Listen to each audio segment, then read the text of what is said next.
de Jesus Cristo, todo amor é nova luz, vem de Jesus Cristo. Kardec, lá no Livro dos Médiuns, ele diz assim: os espíritas deveriam ser quais bons vizinhos, que se visitassem, se correspondessem, se estimulassem ao bem. E quando a gente sai enfrentando os desafios, né, dessa cidade, quem tem vida urbana, é isso mesmo? É nesse sentimento que Kardec nos traz. Eu vou pedir licença ao próprio Kardec para inverter a ordem, porque a gente tem que falar do objetivo do Evangelho e a autoridade da doutrina espírita. A gente vai fazer assim: primeiro, a autoridade da doutrina espírita. Bem, a doutrina espírita, ela surge da observação de um movimento fútil, que era o movimento das mesas girantes. Por quê? Fenômeno espírita sempre existiu, existe e vai continuar existindo. O fenômeno não define nada. O que vai definir é o nosso contato com o fenômeno e a utilização dele. Então, é um fenômeno comum que começa a acontecer nas Américas, começa a acontecer na Europa, e é alguma coisa que impressiona muito, porque as mesas falam. Interessante, né? E hoje em dia nós temos os compassos falando, as tesouras falando, né? Em escolas, que lida com adolescente, é a coisa mais comum, o jogo do compasso, o jogo do copo, o jogo da tesoura, e aí, uma determinada hora, alguém grita, porque aí a tesoura ou o compasso fala, fulano morre, né? É muito comum esse tipo de fenômeno. E aí, vamos começar a observar, porque a doutrina espírita é uma doutrina de trabalho. Quem pensa que dá para ser só teórico espírita, está mal, porque a doutrina espírita é de trabalho.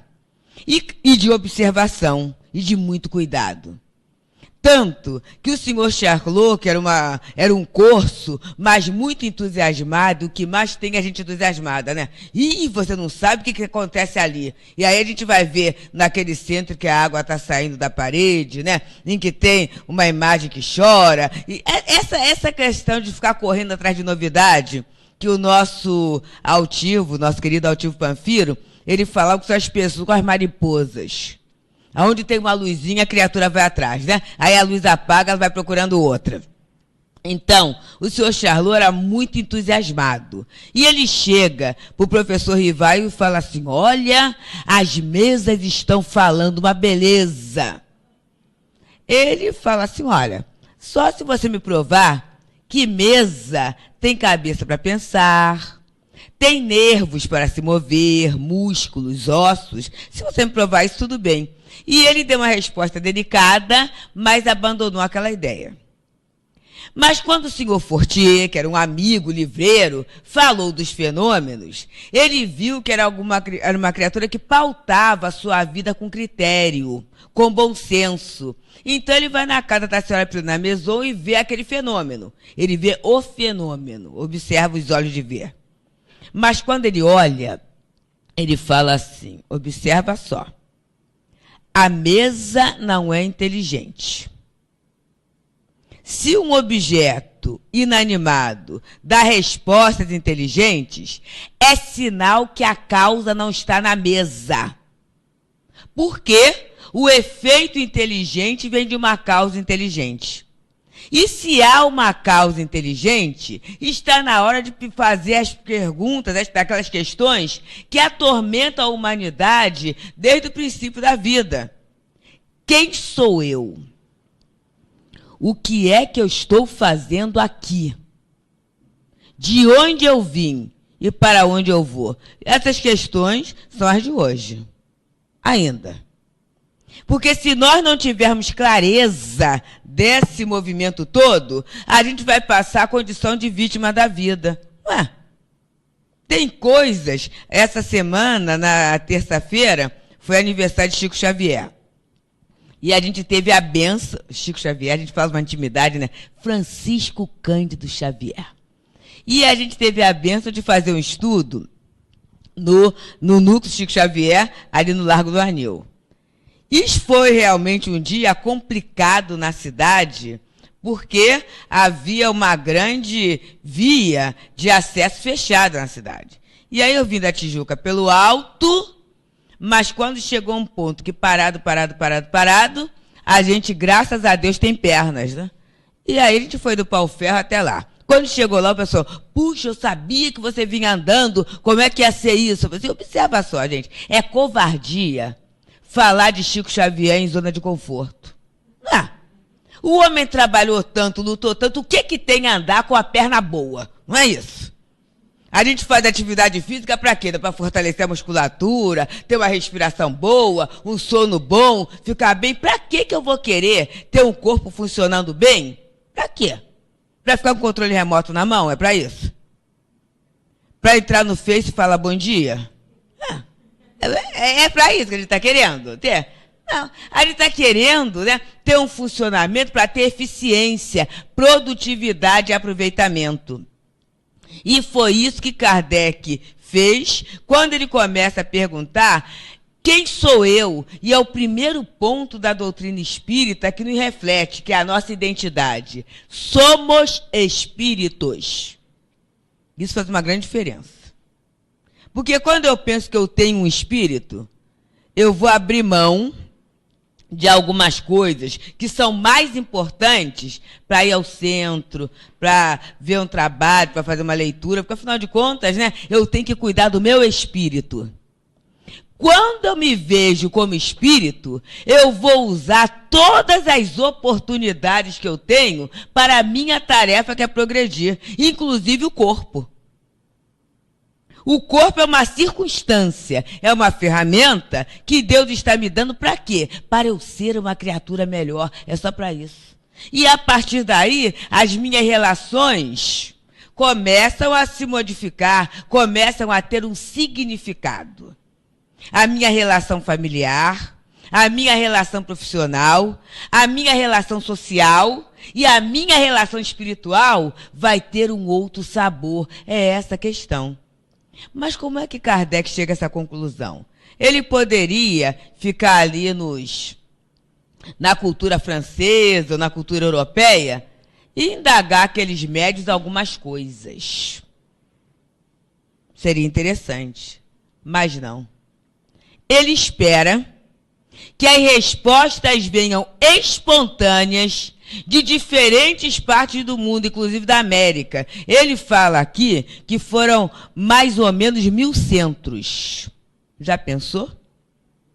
Hoje em dia, pela ferramenta da internet, a gente foi lá a concordância, né, coloca lá a lentezinha para buscar e a gente vê tudo que fala sobre aquele momento. Mas ele não tinha não, era lendo mesmo. Lendo mesmo. E ler psicografia não é fácil, não. Porque alguns médiuns, além de mudarem a caligrafia, reproduzem a letra do espírito. E a gente, às vezes, tem letras que tem que ter um decifrômetro, né? Porque é uma coisa tremenda para ver, né? Como é que se escreve? É muito difícil. Então, ele fez esse trabalho muito interessante, né? De compilação. E, a partir dali, só foi aceita como verdade as situações de concordância. Isso é bom. Porque, muitas vezes, e no livro dos médiuns, tem lá um bordão importantíssimo. É melhor rejeitar 99 verdades a aceitar uma única mentira. Isso é interessante. Porque novidades, se tem muita novidade. Agora eu tenho que saber se aquela novidade é útil, se ela edifica, se ela constrói. Alguma coisa, mas então, Deus, o que o Espírito só falou eu vou deletar? Não, mas eu vou ficar aguardando. Para ver se de forma espontânea, é claro que às vezes com outro vocabulário, no outro contexto, aquela mesma situação vem e a gente vê que geralmente é assim. A embalagem é diferente, mas o conteúdo é concordante. E Kardec fez assim. E com muito cuidado, ele fala, né, que se o mesmo médium, se uma mesma pessoa fosse perguntar para vários espíritos diferentes, ele correria um risco. Por quê? Ele poderia estar obsidiado e o mesmo espírito se apresentar com nomes diferentes, né, através de diferentes médiuns. Olha que critério. Se fosse num único centro, a situação seria dificílima, porque todos os médiuns daquele centro poderiam estar obsidiados. E a resposta ser uma resposta, às vezes, concordante, mas de uma forma deturpando, né? E muitas vezes até denegrindo o caráter doutrinário daquela casa. Então, o caráter da doutrina é essa universalidade. A doutrina não se assenta na cabeça de um único homem ou de um único espírito. Aquelas conclusões foram chegando, né, à medida que Kardec foi perguntando, e muito bem, porque a gente fica olhando assim, meu Deus do céu. Na nossa casa, particularmente, no Leon Denis, a gente tem a chance de pedir orientação através da psicografia. Se pede, né? Mas o que é que a gente pede para orientar, hein? É interessante, né? Ah, estou querendo saber se eu vou conseguir aquilo, se eu vou fazer aquilo, se eu vou essas coisas que a gente pensa que são definitivas, né, na nossa vida, né? Casar ou não casar, empregar ou não empregar, né? Atravessar ou não atravessar, fazer essas coisas assim, quase sempre.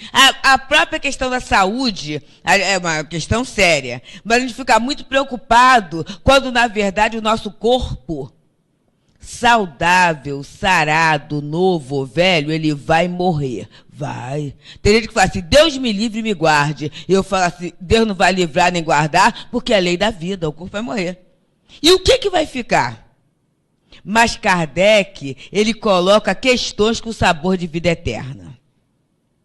A gente estuda aqui. No plano espiritual, a gente vai continuar estudando.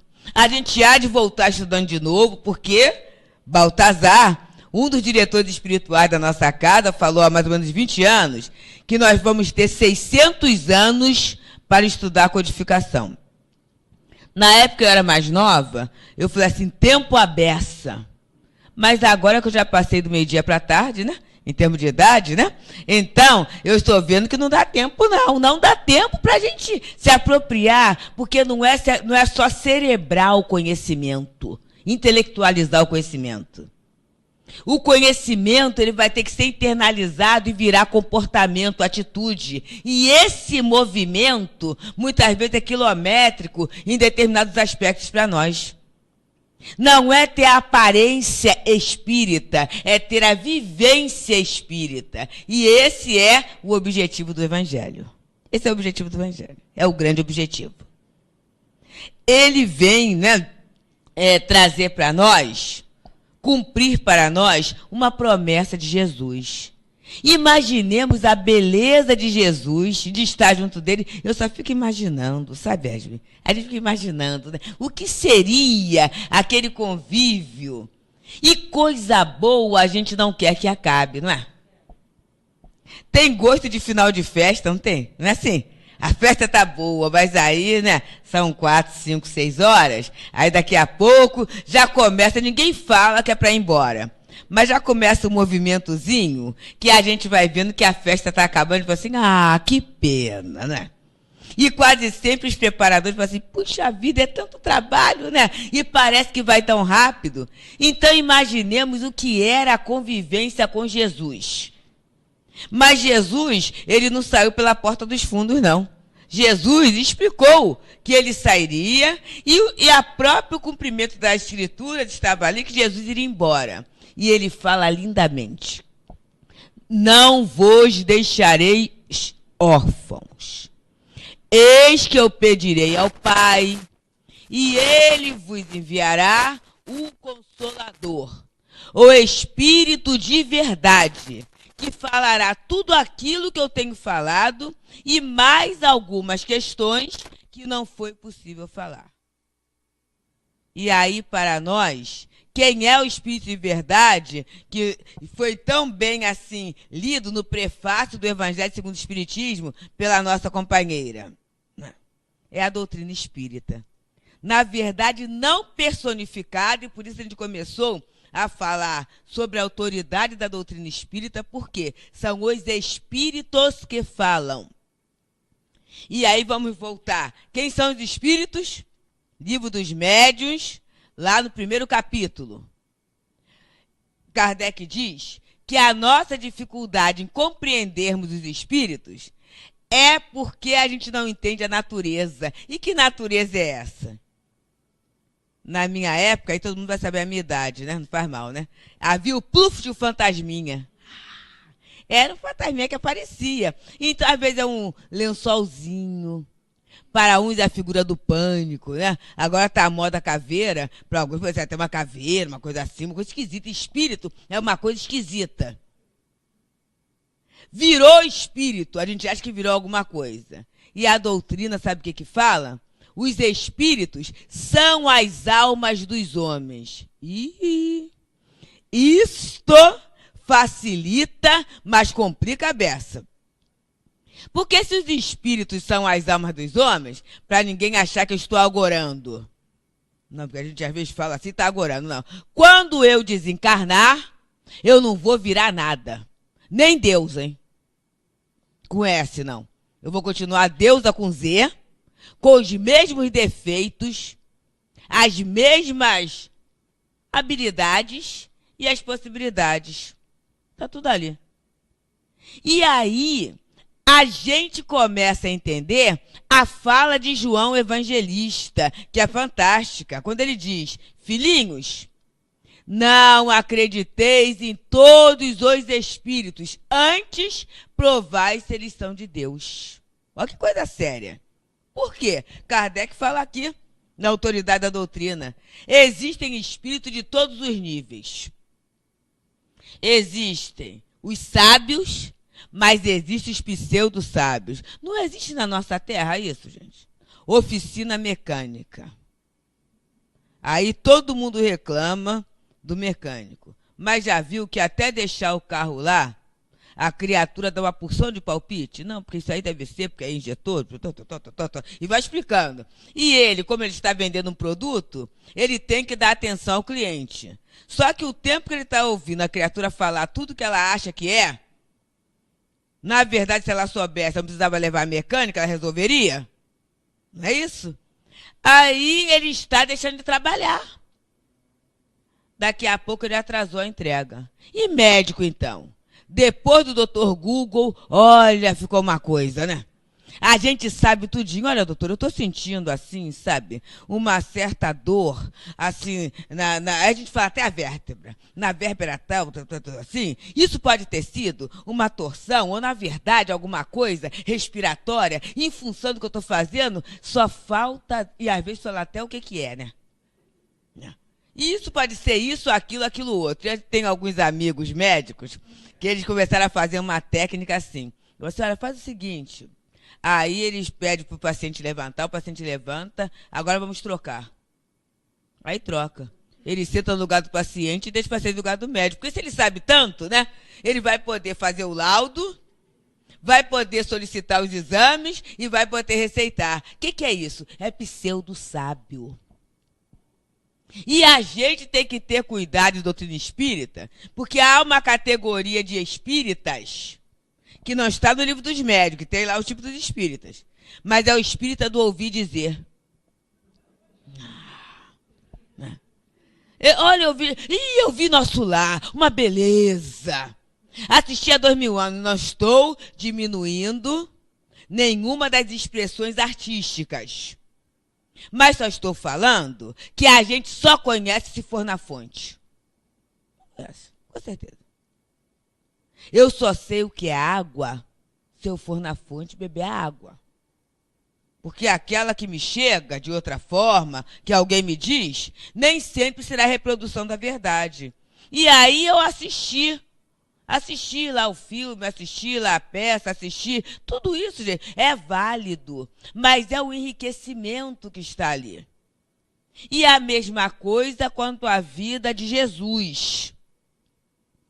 Muitas vezes o espírita, a gente não considera a Bíblia como um livro sagrado, mas a gente considera a Bíblia como um relato feito por pessoas que estiveram ali perto ou não, e temos até a possibilidade dos chamados evangelhos apócrifos, que tem muitos pontos de concordância com aqueles outros que estão ali. Mas aí a gente sabe, eu sei muito sobre Jesus, já vi todos os filmes. Aí tem aquele famoso, né? Jesus de Nazaré dos Efirelli. Gente, ele usa a licença poética, a licença artística para colocar. E eu vi alguém falando assim, não, porque aí no filme tem uma hora que Jesus fala assim, assim. Gente, está escrito no Evangelho isso? Não. Então, nós temos que ter esse cuidado do estudo para quê? Para não nos tornarmos pseudo-sábios. Mas eu acho que é isso. Tudo bem, eu tenho direito de opinião, eu tenho livre-arbítrio para opinar. Mas quando se trata de divulgação, eu vou ter que estar centrado naquilo que está escrito, naquilo que a doutrina fala. Não é divulgação da doutrina espírita? É isso. Tem que ver. Mas aí, se eu vou pseudo-sábio, eu dou opinião. Mas há os maliciosos. Kardec fala tudo isso no Evangelho. O que é isso? É aquele que usa uma verdade, distorce a verdade para impor seu ponto de vista. Olha que coisa séria. Ele está dizendo o quê? Que há espírito de todos os tipos. E quando ele pegou as mensagens para analisar, com certeza ele não chegou a essa conclusão da cabeça dele, não. Ele analisou as mensagens todas e viu que tinha coisa ali que estava fora da razão, não é? Coisas que feriam profundamente a lógica, situações que, se fosse uma orientação legítima, levaria as criaturas a situações desastrosas, desagradáveis. Nós tivemos uma vivência interessante com o nosso amigo José Jorge, professor José Jorge, já desencarnado, mas sempre presente. E ele possuía um trabalho muito interessante junto à FEB, que era aí as federativas, observar e divulgar a doutrina, ajudar no funcionamento. Certa feita, ele é chamado numa missão de emergência, numa casa no Sul Maravilha, lá no Paraná. E ele vai. Chegou, era uma coisa muito... Era correndo, né, a situação, e ele chega lá e pergunta assim, onde é o centro espírita? Era o único centro espírita daquela cidade. E alguém fala assim, espiritismo, aquele negócio que arranca dente. E ele não entendeu, né? E ele não entendeu, mas como era o único centro espírita, ele pegou o táxi e foi até lá o centro. Chegou no centro, o José Jorge era alguém, um orador, né? Uma pessoa com uma capacidade esplêndida de expor a doutrina espírita, de expor ideias, era um professor, e tinha um toque de humor maravilhoso. Então, é claro, quando a pessoa tem um toque de humor muito bom, as criaturas riem, sorriem. E ele fez lá o estudo, tudo isso. Quando acabou, ele quis saber o que estava acontecendo. E aí veio a explicação. O mentor, entre aspas, do centro, através de um médium, falou que todo mundo que quisesse desenvolver a mediunidade deveria extrair o dente canino. No dia seguinte, uma fila ao dentista. Aí teve gente que quis ser tão médico que extraiu os dois. Olha só que coisa interessante, gente.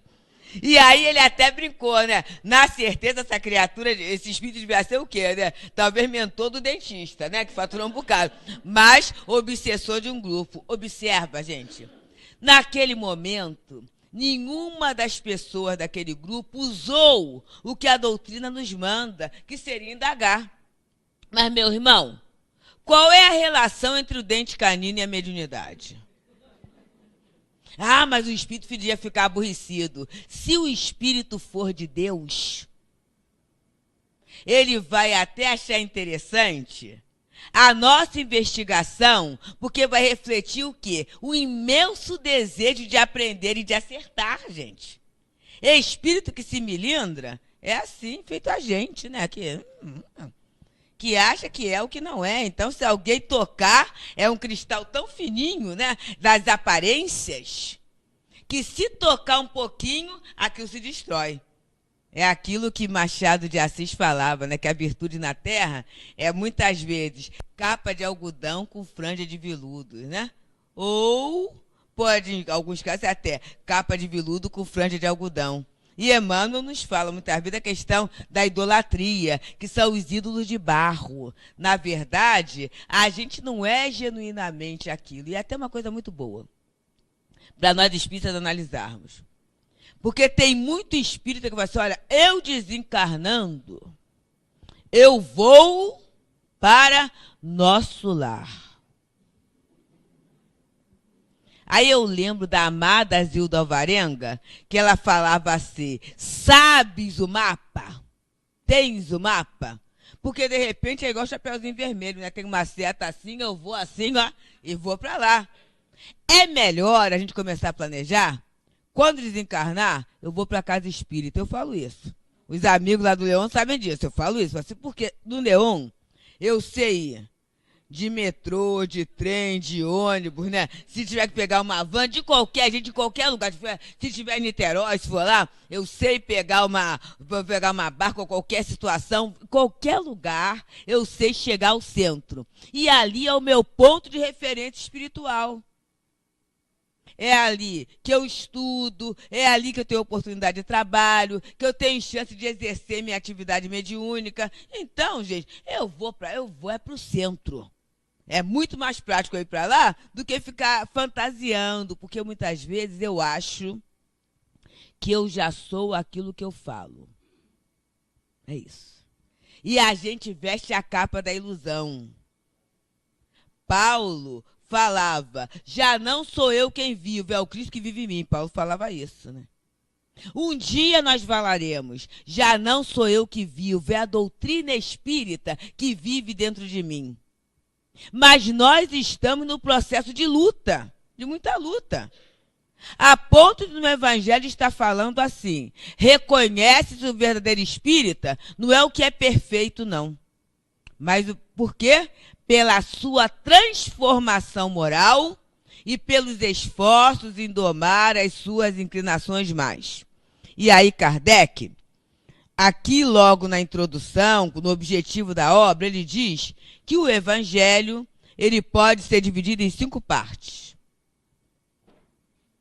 Eu andando é ruim, né? Eu vou tentar ficar paradinha.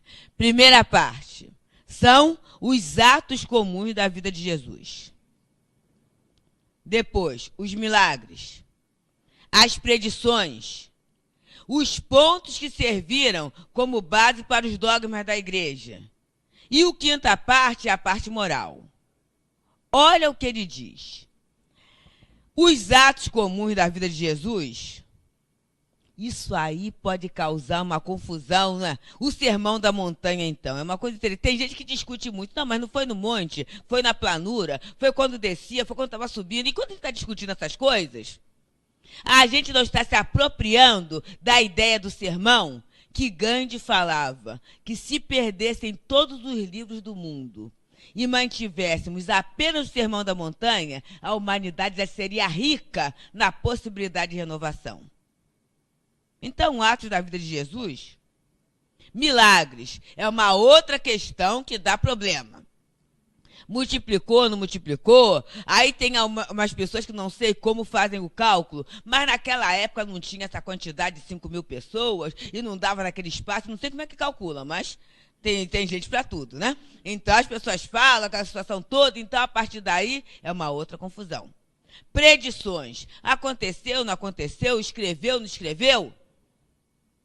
Pontos que servem de dogma da igreja. Eu e o Pai somos um, então a Santíssima Trindade, quando fala da água, é renovação pelo batismo, situações. Agora, a parte intocável são os atos morais, não é? A parte moral do Evangelho é intocável, porque ela avisa, dá aquelas respostas que a gente procura. Quem sou eu? De onde eu vim? O que eu estou fazendo aqui? Que Deus é esse? Que Deus é esse? Qual é a minha destinação?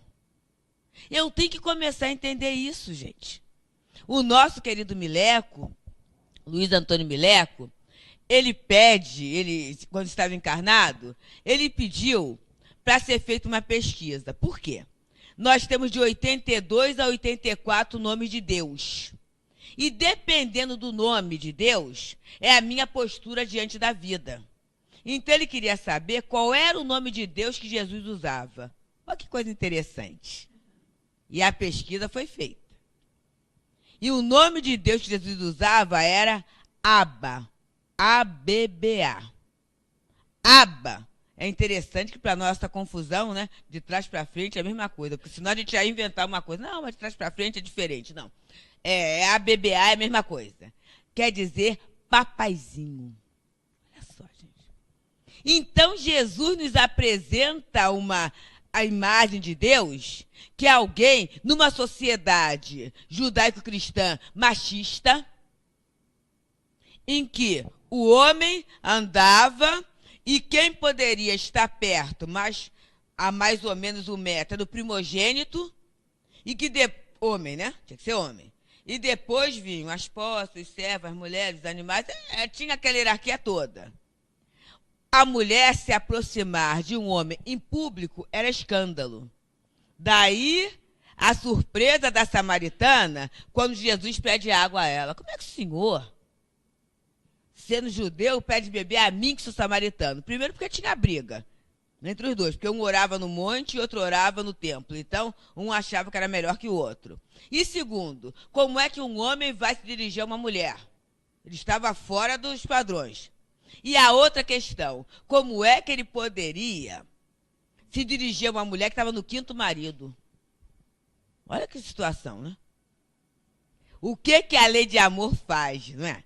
Então, quando Jesus fala que Deus é o papaizinho é o meu provedor material e afetivo. Eu posso ir a Deus do jeito que eu estou, que eu vou ter todo o acolhimento. Isto é vida moral. É vida moral.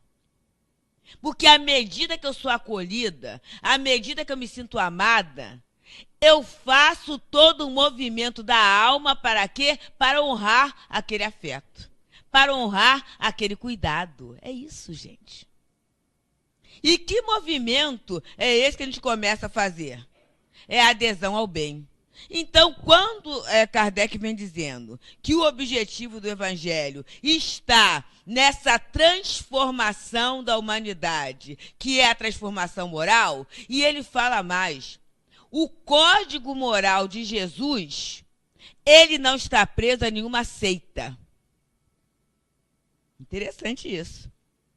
Porque se a gente for começar a pesquisar em outros códigos religiosos, a gente vai ver que amar a Deus sobre todas as coisas e amar ao próximo como a si mesmo é lei em todas as religiões. Até porque, gente, se fosse só Jesus falando isso no Ocidente, o cristianismo é 1/3. Não é uma religião, né? É 1/3 do planeta que é cristão.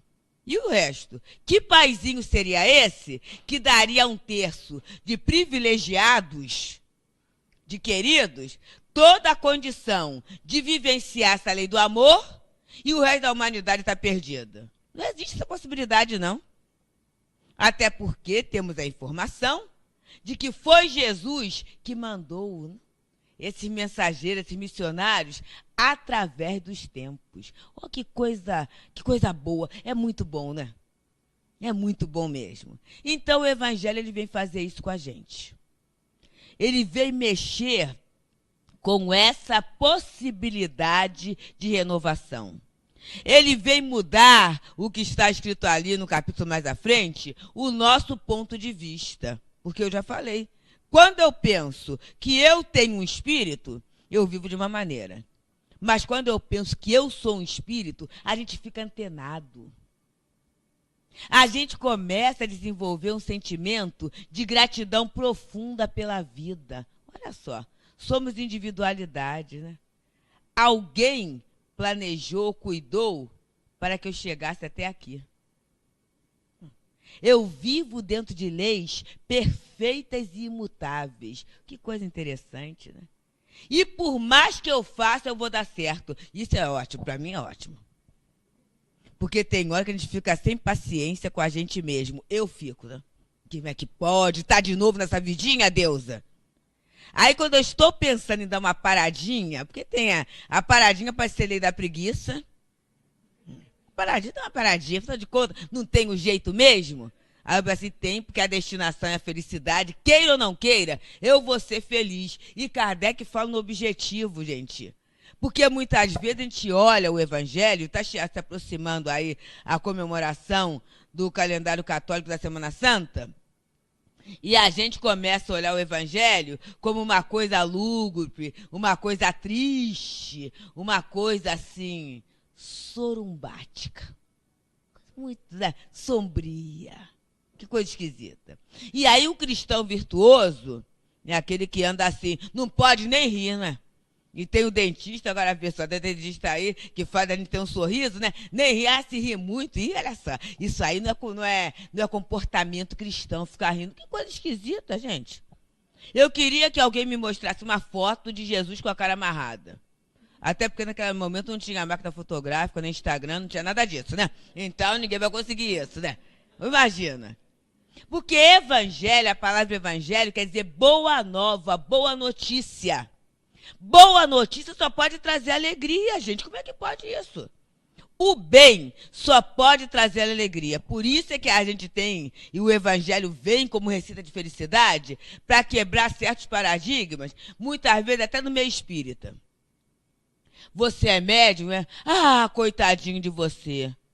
Ah, muito sem graça. Coitadinho por quê? Quer dizer, coitadinho, porque vai ter relacionamento com o plano espiritual, vai aprender a ter uma diferenciação da água para o vinho, que aprende, né? Quanto mais convive, pessoalmente, Roberto também está nessa, né? Nós trabalhamos na reunião de atendimento espiritual, que é a reunião dos chamados obsessores. Quem trabalha nessas reuniões, cada vez mais vê que a gente está igualzinho, né? Não tem diferença, não. Por isso a gente interpreta bem e gosta do nosso trabalho, né? Tem semelhança. E, na verdade, é uma grande chance para a gente aprender o quê? Se eu continuar pensando assim, se eu continuar nessa lógica de vida, olha o resultado que vai dar depois, ó. Então, é um convite que a vida está me dando para quê? Para renovar valores, renovar conceito. Vamos dar uma mexida. Ah, é muito difícil. E se fosse para ganhar dinheiro? Porque tem isso. É essa posição que eu vou falar, mas é a casa espírita, né? Num dia de chuva, aqui não está chovendo não, mas na Tijuca foi torrencial. Choveu muito, eu ainda estou molhada, com o pé molhado, muita chuva mesmo. Aí você pergunta, encontra alguém, estava chegando no ponto da Sans Penha, alguém falou assim, mas você vai sair assim? Você veja só, né? Pessoa que conhece assim, você vai sair assim, porque estava vendo que eu moro ali, estava saindo. Não tinha por que sair. Está saindo assim, você... Engraçado. Aí eu falei assim, vou. Porque o ganho é muito bom. Aí a pessoa, se é para ganhar dinheiro, tudo bem. E eu deixei a pessoa ficar com isso na cabeça. Olha só. Quer dizer, para ganhar dinheiro, eu posso pegar chuva, raio, trovão, tudo isso, né? Só que o dinheiro, por mais que seja, por maior que seja a quantia, vai acabar porque é perecível. Vai acabar muitas vezes até sem usar com o meu corpo. Acabou o corpo, acabou lá, está com a situação toda e vai para não sei aonde, não é isso? Agora, a alegria de um abraço irmão, de um sorriso amigo, de um olhar de solidariedade, de reencontro com o sobrinho, né, Flávia? Isso aí não tem preço, isso aí marca a alma da gente para sempre. Não tem preço, gente. Não tem dinheiro que pague isso. E aí tem mais. O contato com a espiritualidade que organiza o projeto de uma casa espírita não tem preço. Porque já pensamos quem é Eurípides Barçanufo? Já pensamos o valor da prece na nossa vida? A gente está no recanto de prece, né? Temos o patrocínio desse espírito tão amigo de Jesus e que teve o quê? O evangelho vivenciado. Perdendo consideração social, sendo considerado louco, mas com uma disciplina de trabalho, um desempenho em favor do próximo, um exercício nobre e consciente da mediunidade, fantástico. E isto é responsabilidade de quem? Do cultivo do Evangelho de Jesus. É isso. Então, gente, o objetivo do Evangelho é esse, e Kardec fala muito claro, porque eu posso achar até que é para eu conhecer. Eu vou querer saber tudo. Sei capítulo e versículo. E aí nós nos lembramos de Paulo. Posso falar a língua dos homens e dos anjos. Posso ter tamanha caridade que entregue até meus bens para os pobres. Tamanho desprendimento que entregue até meu próprio corpo para ser queimado. Mas se eu não tiver, e aí uma tradução, a tradução latina fala em amor. A tradução grega fala em caridade. Na verdade, é a mesma coisa. Porque o que é a caridade? Caritas. É amor em movimento. Porque também é uma outra coisa. Jesus, eu amo tanto o Senhor. Mas não tolero essa gentinha. Uma coisa terrível. Muda a minha família, Senhor. Porque esse pessoal é terrível, né? O dia que todo mundo foi espírita. Gente, está lá, fala de Pedro, que se um só acreditar, seria salvo ele e a casa dele. E a gente às vezes pensa que é um sistema de barganha, né? Opa, então vai um, ganha 10, né? Não é isso não, gente. É a vivência que vai fazer com que a criatura, com que o grupo mude. Há um fato que o Simonetti conta, do companheiro, que ia à casa espírita, então ele trabalhava a semana toda 1 hora a mais, para na sexta-feira, que era o dia da sua reunião, sair mais cedo. E aí os companheiros brincavam. E assim, lá vai você, né? Vai você para Macumba, lá vai. Hoje é dia, né? E aquele tempo todo, o tempo todinho, aquela situação. Só que eles foram observando o comportamento. E aí, à medida que eles observavam o comportamento, eles viram o quê? Olha, gente, se o espiritismo leva alguém a ter a paciência que você está tendo comigo, com a gente, então é sinal que ele é uma coisa muito boa. Então, gente, o tempo já acabou, né? Que a gente possa aproveitar esse tempo do Evangelho para quê? Para escolhermos o bem. E aí, só encerrando mesmo, a gente vai trazer do Casimiro Cunha uma boa ação por dia, que a gente precisa fazer isso, gente. Às vezes eu acho que para ser cristão eu tenho que fazer muito, mas o muito é a soma de muitos poucos. E o pouco a gente já consegue fazer. Então Casimiro Cunha fala assim pra gente. Levanta cedo, desculpe. Tá certo. Levanta cedo da cama, irradiando alegria. Repete, devo fazer uma boa ação por dia. Tolera qualquer pessoa que te fere com a ironia e já estarás fazendo uma boa ação por dia.